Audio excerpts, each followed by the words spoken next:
বেআইনি নির্মাণের অভিযোগে আরএসএস কে নোটিশ দেওয়া হলো। এবার পুকুর ভরাট করে আরএসএস অফিস তৈরির অভিযোগ। গতকালই ঘটনাস্থল সরেজমিনে ঘুরে দেখে পুলিশ এবং পুরসভা। আজ প্রয়োজনীয় নথি চেয়ে নোটিশ দিল পুরসভা। দীপক আমাদের প্রতিনিধি রয়েছেন। দীপক, কি জানা যাচ্ছে, কি আপডেট? দেখো, আরএসএস এর বিরুদ্ধে অভিযোগ ওঠে কি পুকুর ভরাট করে জমির চরিত্র বদলে তাকে সেইখানে নির্মাণ করা হয়েছে, বেআইনি ভাবে আরএসএস ভবন নির্মাণ করা হয়েছে। এই অভিযোগ পাওয়ার পরেই গতকাল পরিদর্শনে যায় এবং যাবতীয় নথিপত্র চাওয়া হয় আসানসোল পৌরসভার পক্ষ থেকে। কিন্তু বর্তমানে যারা আরএসএস দপ্তরে উপস্থিত ছিল তারা সেই নথি না দেখাতে পারায় তারা সময় চায়। সেই মতো আসানসোল পৌরসভা আজ নোটিশ পাঠিয়েছে। 7 দিনের সময়সীমা বেঁধে দেওয়া হয়েছে। 7 দিনের মধ্যে বৈধ নথিপত্র না দেখাতে পারলে সেই অবৈধ নির্মাণ ভেঙে ফেলা হবে, এমনই নির্দেশ দেওয়া হয়েছে এই নোটিশে। মেয়র জানিয়েছেন কি 7 দিনের মধ্যে সেই জমির চরিত্র বদলে পড়ে সে অবৈধ নির্মাণ করা হয়েছে তার প্রমাণ দেখাতে হবে, কি সেই জমির চরিত্র বদলি করা হয়নি। প্ল্যান, যে বিল্ডিং প্ল্যান থাকে সেই বিল্ডিং প্ল্যান দেখাতে হবে। হোল্ডিং টেস্ট সহ যে নথিপত্র চাওয়া হয়েছে 7 দিনের মধ্যে সেই তা জমা করতে হবে।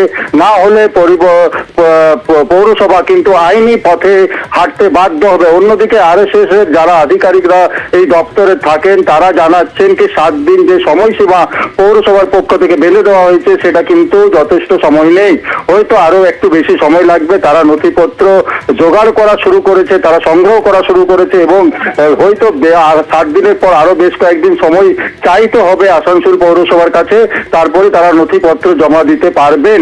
এখন দেখার এই 7 দিনের মধ্যে আরএসএস ভবন যে নথিপত্র চেয়েছে আসানসোল পৌরসভা সেই নথিপত্র জমা দিতে পারছে কি না আরএসএস। ধন্যবাদ দীপক। সরকারি জমি দখল করলে কাউকে রেয়াত করা হবে না, একেবারে জিরো টলারেন্স। সোমবার এই কড়া বার্তা দিয়েছিলেন মুখ্যমন্ত্রী। আর তারপরই জমি দখলের চেষ্টার অভিযোগে গ্রেফতার তৃণমূল নেতা। বুধবার রাতে ডাবগ্রাম ফুলবাড়ির তৃণমূল ব্লক সভাপতিকে গ্রেফতার করা হয়। আমি যে পলিসিটা মানি, প্রথম থেকেই রেস্ট্রিকশন করতে হবে। যে কাউন্সিলরের এলাকায় এটা চলবে সেই কাউন্সিলর অ্যারেস্ট হবে। যে নেতার এলাকায় চলবে, ডাবগ্রামে দেখেছেন আমি জেলা প্রেসিডেন্টকে অ্যারেস্ট করিয়ে দিয়েছি। আমাকে মলয় কালকে বলছিল কোন একটা পলিটিক্যাল পার্টি একটা পুকুর ভরাট করে 3 তলা বাড়ি করে নিয়েছে।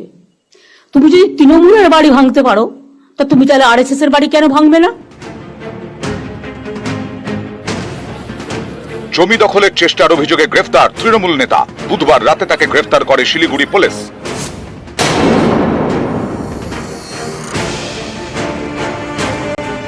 ডাবগ্রাম ফুলবাড়ির তৃণমূল ব্লক সভাপতি দেবাশিস প্রামাণিক। ধৃত এই তৃণমূল নেতা শিলিগুড়ির মেয়র গৌতম দেবের ঘনিষ্ঠ বলে পরিচিত। দেবাশিস প্রামাণিক একসময় ছিলেন কংগ্রেসে।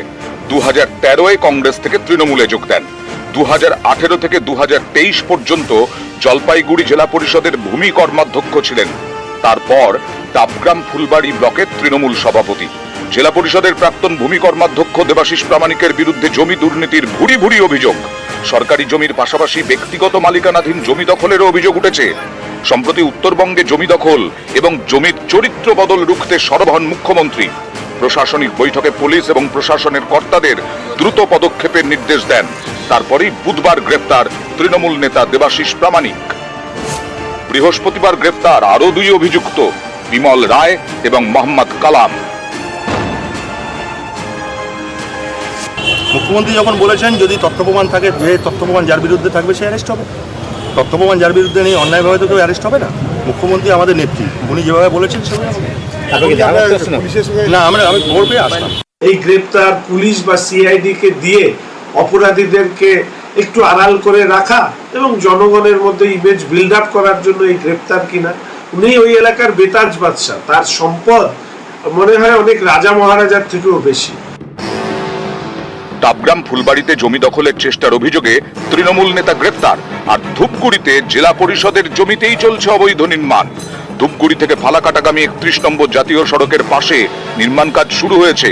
ধূপগুড়ির সুরেশ দে স্মৃতি মার্কেটের সামনে। কিন্তু তারপরে এখন তার সামনে দোকান হচ্ছে, দেখতে পাচ্ছি। এগুলা নিয়ে তো কমপ্লেনও হয়েছে। এটাই বলতে পারবো না, শুনেছি কমপ্লেন হয়েছে। কিন্তু তারপরেও কোনো ব্যবস্থা হয়নি। হয়তো কোথাও কোনোটা হয়তো পারমিশনে হচ্ছে, কোনোটা মানে পারমিশন ছাড়াই হচ্ছে, সেগুলো একটু দেখার ব্যাপার আছে। খোঁজ নিয়ে দেখতে হবে কোথায় কারা এটাকে সাপোর্ট করে কাজটা করেছে। আইনি পদক্ষেপ নেবেন এই ব্যবসায়ীদের বিরুদ্ধে? সভাধিপতি ম্যাডাম আমাদের জেলা পরিষদের উদ্যোগে এবার তদন্ত চালাচ্ছেন, তিনি অবশ্যই একটা ব্যবস্থা কিছু করবেন। নিউজ 18 বাংলা। কোথাও পুকুর বুঝিয়ে বাড়ি, গ্রেফতার অভিযুক্ত। কোথাও আবার জলা জমিতে কাদামাটি ফেলে ভরাটের চেষ্টা। পুরুলিয়া এবং সোনারপুরে এই দুটো ছবিই দেখা গেল।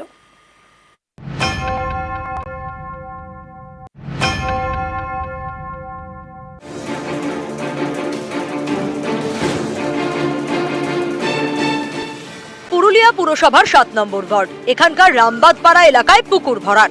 আস্ত একটা পুকুর বুঝিয়ে তৈরি হচ্ছে বাড়ি।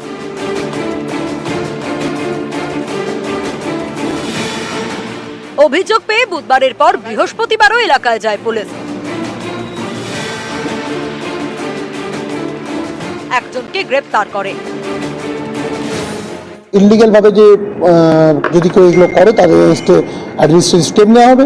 যদি কেউ যে এক্সিস্টিং ল আছে সেটা যদি কেউ ব্রিচ করে তার এগেনস্টে তাদের বা তার এগেনস্টে আমরা স্টেপটা কমপ্লেন আমরা পেয়েছি, সেই কমপ্লেনের উপর বেস করে আমরা একজনকে অ্যারেস্ট করেছি।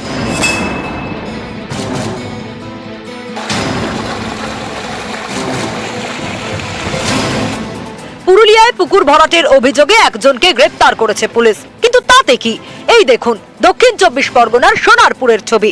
এখানে কৌশলে চলছে জলাজমি ভরাট। সোনারপুরের খেয়াদহ, এখানে রয়েছে বিশাল জলাজমি। পাইপের মাধ্যমে এই জমিতে কাদা মেশানো জল ফেলা হচ্ছে। স্থানীয়দের দাবি, এই কাদা জল শুকনো হলে মাটি শক্ত হয়, বহুতল তৈরি করা যাবে। কলকাতায় বিভিন্ন জায়গায় তৈরি হচ্ছে বহুতল, সেখান থেকে কাদা মেশানো মাটি তোলা হয় গাড়িতে, সেই মাটি পাইপের সাহায্যে জলাজমিতে ফেলা হয়।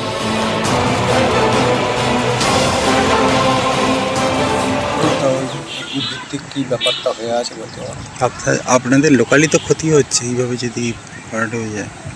এই কথা বলবে আমি চোরের রাজত্ব, সতের রাজত্ব নেই, মানে বলতে গেলে কি বিপদ হতে পারে, বলতে গেলে তো অবশ্যই। এটা কোথা থেকে আনা হচ্ছে? এটা মানে ফ্ল্যাট হচ্ছে ওখান থেকে, পালিং এর কাজ হচ্ছে না, কাদা জায়গাটা মাটি ফেলা হচ্ছে, মধ্যে কথা মাটির ক্রাইসিস বলে মানে এই পাক মাটি ফেলছেন।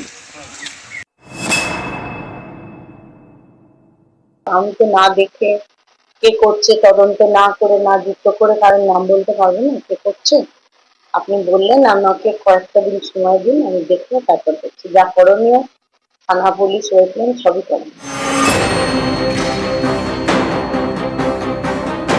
পশ্চিম মেদিনীপুরের খড়গপুর, এখানকার রূপনারায়ণপুর এলাকায় পুকুর ভরাট হচ্ছে। এই খবর পেয়ে তৎপর হয় প্রশাসন। পুকুর মালিকদের নোটিশ দেওয়া হয়। অভিযোগ, তারপরেও পুকুর ভরাট চলছিল। শেষমেশ বুধবার এলাকায় যান খড়গপুরের মহকুমা শাসক এবং ভূমি দপ্তরের আধিকারিকরা। আর্থ মুভার নামিয়ে পুকুর থেকে মাটি তোলা হয়। যারা যারা এরকম পুকুর ভরাট করেছে তাদেরকে সবাইকে কিন্তু আমরা নোটিশ করেছি। অনেকরা ভয় পেয়ে নিজেই আপনার অলরেডি যেখানে যেখানে আছে রিস্টোর করে দিয়েছেন। যদি রিস্টোর করেছেন তাহলে ঠিক, যদি রিস্টোর করা হয়নি জেলা প্রশাসনের নির্দেশে আমরা কিন্তু অ্যাকশনে এগোবো। আমরা ওল্ড মালদার খয়রাতিপাড়া, এখানে রয়েছে 1 বিঘার নয়াঞ্জলি, যা এলাকার জল নিকাশির বড় ভরসা। সেটাই ভরাট করা হচ্ছিল। এ নিয়ে পুরসভায় অভিযোগ জমা পড়ে। ঘটনাস্থলে গিয়ে জলা ভরাট বন্ধ করে দেয় পুলিশ ও পুরসভা। নিউজ 18 বাংলা।